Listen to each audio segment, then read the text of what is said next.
Gsauce, Marshall here. It's late right now, so it's my bedtime. But what is this time we call bed? You see, all around the world, people just like you go to bed every night. But what is this time we call bed? To understand this, we have to go all the way back to the invention of the bed. In 1973, a man by the name of Engelbert Chipwick invented what we recognize as the dawn of the inception of the source of the origin of the modern bed. You see, Engelbert was very fat. He was over 800 pounds and 7 feet tall. Because of these facts, he could not use a traditional chair. He searched all over the world for a chair that would fit him, but to no avail. After a search that lasted anywhere from 5 to 200 years, he returned to his home on Mount Olympus. He quickly became very angry at all the normal chair-using townsfolk and began what would later be known as the Great Manslaughter of 1792. He was quickly sent to prison, where he met a man known colloquially as Larry. Though his real name was Dr. Chinahud, Engelbert came to know him as Eagleface. Eagleface listened to Engelbert complain about all the hard chairs used at the prison, and he got quite annoyed by it too. Because of this, he went on to invent something called the soft body hugging machine. 20 years later, in 1562, Engelbert died of stupidity, leaving Eagleface to serve out his sentence on his own. Stupidity is a disease that affects many people every year, causing at least 50,000 in America alone to die. You see, when all these people die, it affects the rest of the population, and because there's less people, the amount of people in schools decreases, which means that either the stupidity rate rises or the literacy rate lowers.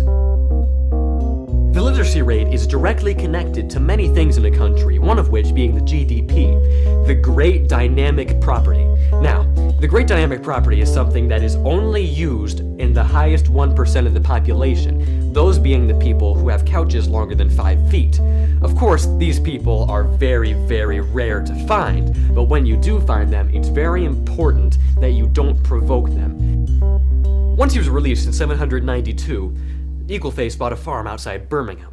When he found it, he discovered that it was infested with many medium-sized, flightless birds. Now, these birds had lost their ability to fly due to the effects of whales being held prisoner in SeaWorld.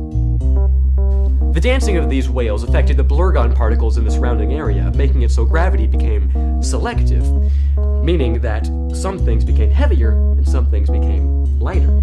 As the world looked at their refrigerators in disbelief, these birds became the heaviest things on Earth. Eagleface, wanting to protect his discovery, hunted down all the people in the surrounding towns and cities and murdered them. Upon catching and caging the animals, Eagleface discovered that these birds pooped out white balls full of delicious juices. And that is how chickens became the most farmed animals in the world. As Marilyn Monroe once said, "Imperfection is beauty, madness is genius, and it's better to be absolutely ridiculous than absolutely boring." And as always, thanks for watching.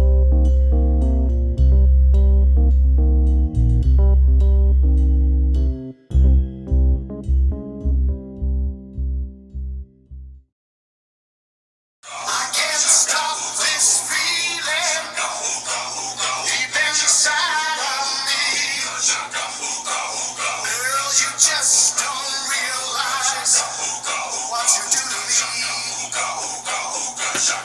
when you hold me in your arms so tight. You let me know everything's alright.